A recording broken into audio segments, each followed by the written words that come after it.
Hello everyone. तो रीनीट 2026 की जैसे तैयारी हम लोग कर रहे थे और आज हमारा डे 19 हो चुका है, ठीक है।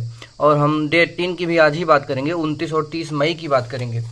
तो डे 18 को क्या हो गया था, 29 मई को मेरी अच्छी पढ़ाई नहीं हो पाई थी क्योंकि मैंने जो टेस्ट देने का, मॉक टेस्ट अटेम्प्ट करने का टाइमिंग रखा था ना, वो कुछ शुरुआत के सुबह के 4-5 घंटे पढ़ने के बाद मैंने टाइमिंग रखा था, जो कि बहुत मतलब कि अजीब हो जाता था। इतना देर पढ़ने के बाद मन नहीं करता था कभी कभी, तो अटेम्प्ट नहीं कर पाता था मैं टेस्ट।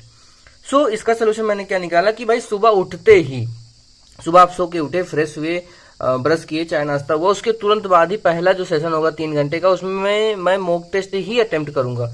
तो इससे क्या हुई, इफेक्टिवनेस बहुत ज़्यादा बढ़ गई। और डे 19 में मैंने अटेम्प्ट किया है नीट 2022 का जो 4 सितंबर वाला पेपर था, ठीक है, 4 सितंबर वाला। उसके बाद मैंने इसका फिजिक्स केमिस्ट्री का सोल्यूशन अच्छे से कर लिया, जल्दी जल्दी, मतलब बहुत फास्टली सब कुछ हो गया था। फिर LN AIOT 05 अटेम्प्ट मैंने नहीं किया था, 5 एंड 6 नहीं किया था, तो 5 यहाँ पे अटेम्प्ट किया। बायोलॉजी, उसका बायोलॉजी पोर्सन, चूंकि एलन का जो अभी फुल सिलेबस टेस्ट सीरीज चल रही है फ्री वाली, उसमें मैं सिर्फ बायोलॉजी पोर्सन अटेम्प्ट करता हूँ। फिजिक्स केमिस्ट्री के लिए मैं PYQs ही लगा रहा हूँ। उसके बाद उसका बायोलॉजी पोर्शन का मैंने सोल्यूशन भी कर लिया अच्छे से। और फिर नीट 2022 ओवरसीज का जो मैंने पेपर दिया था, उसका जो बायोलॉजी का सोल्यूशन बचा हुआ था, उसको मैंने अच्छे से किया। तो अभी आप क्या कराते हैं कि रिवीजन करा देते हैं। नीट 2022 17 जुलाई ओवरसीज वाले पेपर में जो स्टार्च एंड ग्लूकोज किसके पॉलीमर हैं, स्टार्च एंड ग्लूकोज पॉलीमर है, कौन से होमोपॉलीमर हैं, अल्फा डी ग्लूकोज के। सेलुलोज बीटा डी ग्लूकोज का होमोपॉलीमर है। इनुलिन पॉलीमर ऑफ फ्रक्टोज है, होमोपॉलीमर है। काइटिन भी होमोपॉलीमर है, किसका, एन एसिटाइल ग्लूकोसामीन का, NAG का। प्रोटीन अमीनो एसिड का पॉलीमर होता है जो कि हेट्रोपॉलीमर होता है। Nucleic acid and nucleic acid की बात करें तो DNA एंड RNA, तो ये न्यूक्लियोटाइड के पॉलीमर होते हैं। माइटोसिस में क्वेश्चन मेरा गलत हुआ था कि मल्टीसेलुलर ऑर्गेनिज्म का ग्रोथ किसके द्वारा होता है, माइटोसिस के द्वारा होता है, इक्वेशनल डिवीजन है, एंड ये ऑफर करता है जेनेटिक स्टेबिलिटी। यहाँ पे मैं कंफ्यूज कर गया था कि भाई जनरेशन टू जनरेशन जो जेनेटिक स्टेबिलिटी वो तो मियासिस मेंटेन करता है, बट सेम जनरेशन में ग्रोथ के टाइम कि एक सेल डिवाइड होकर 2 बने, तो वहां पर जो जेनेटिक स्टेबिलिटी मेंटेन करता है वो माइटोसिस डिवीजन ही करता है। उसके बाद अल्टरनेट फाइलोटैक्सी की हम बात करेंगे। अच्छा, उससे पहले लीफ की बात करेंगे। लीफ 2 टाइप की हो सकती है, सिंपल हो सकती है, कंपाउंड हो सकती है। तो कंपाउंड में पिनेटली कंपाउंड हो सकती है, पामेटली कंपाउंड हो सकती है। तो पामेटली कंपाउंड लीफ अलग होती है then whorled simple leaf. Simple leaf में 3 टाइप की आती है, alternate, opposite and whorl phyllotaxy होती है। ये सब सिंपल लीफ है। अल्टरनेट ऑप्शन होता है MSC ट्रिक है, ये mustard, sunflower, China rose. Opposite phyllotaxy 2 leaf एक नोड पर होती हैं, जैसे guava, Calotropis and Ocimum. Ocimum मतलब होता है तुलसी। वहीं हम बात करेंगे हुर्ल फाइलोटैक्सी में more than 2 leaves arise at a node. तो यहाँ पे बेसिकली लीफ होती है, मोर देन 2 लीव्स होती हैं, यानी मोर देन 2 लीफलेट्स नहीं होती, मोर देन 2 लीव्स होती है, उसे हुर्ल्ड फाइलोटैक्सी कहते हैं। एग्जांपल है अल्स्टोनिया। वहीं कंपाउंड लीफ में pinnately compound, palmately compound, pinnately compound leaflets are present. Uncommon axis जिसे रेचिस कहा जाता है, एग्जांपल नीम हो गया। एंड पामेटली कंपाउंड लीफलेट्स, यहाँ पे लीफ नहीं होती, लीफलेट्स होती हैं, are attached at common point. Silk cotton, bougainvillea and rosa. ये बोगनविलिया का एग्जांपल नीट एग्जाम 2022 4 सितंबर को पूछा गया है। NCERT में नहीं, NCERT में सिर्फ सिल्क कॉटन लिया गया है, ठीक है। आगे बात करते हैं। Suit apical meristem constitute axillary bud. Axillary bud कौन बनाता है, suit apical meristem, basically apical meristem.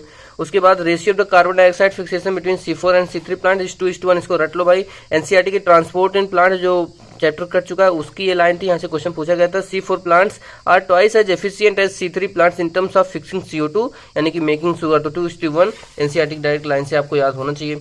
Manganese and chlorine help करते हैं किसमें, फोटोसिंथेसिस में, फोटोलाइसिस ऑफ वाटर में, ऑक्सीजन इवॉल्व करने में। ये कैस्टर सीड है, उसमें सीड कोट है, एंडोस्पर्म है, and this is the cotyledon, this is the hypocotyl root axis and the root apical meristem and the root tip.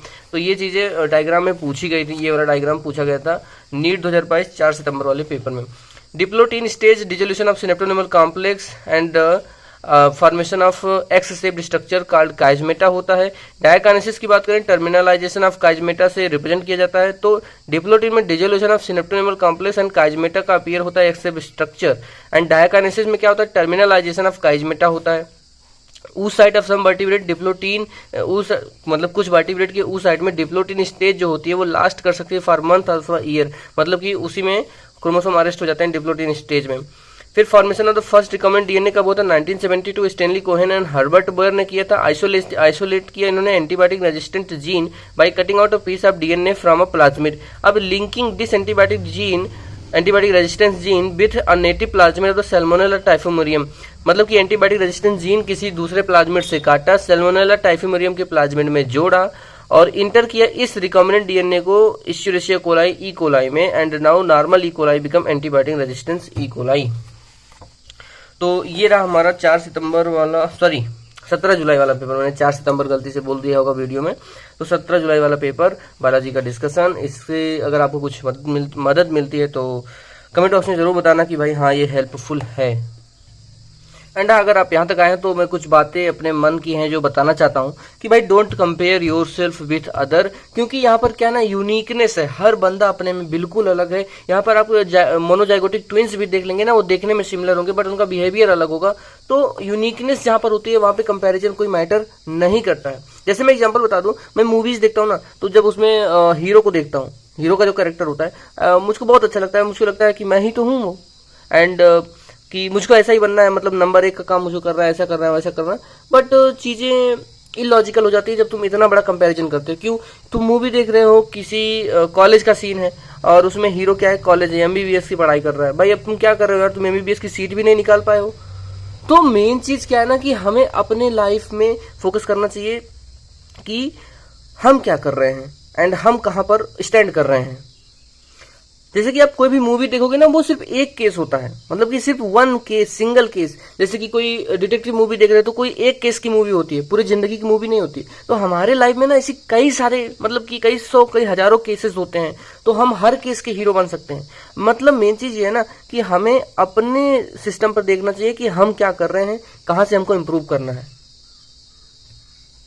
क्योंकि मूवी में तो भाई एक पुलिस ऑफिसर है, हमें लगता है मैं वही बन जाऊंगा। कोई आर्मी ऑफिसर है, मुझे लगता है बस करो मैं वही बनूंगा। कोई मतलब कि पायलट है, एरोप्लेन में एरोप्लेन उड़ा रहा है, तो मुझे लगता है कि मैं वही बन जाऊंगा। मतलब यार कि सभी चीजें नहीं की जा सकती हैं, कोई एक चीज हम पकड़ लेंगे, उनको कर लेंगे, देन चीजें बहुत ईजी हो जाएंगी।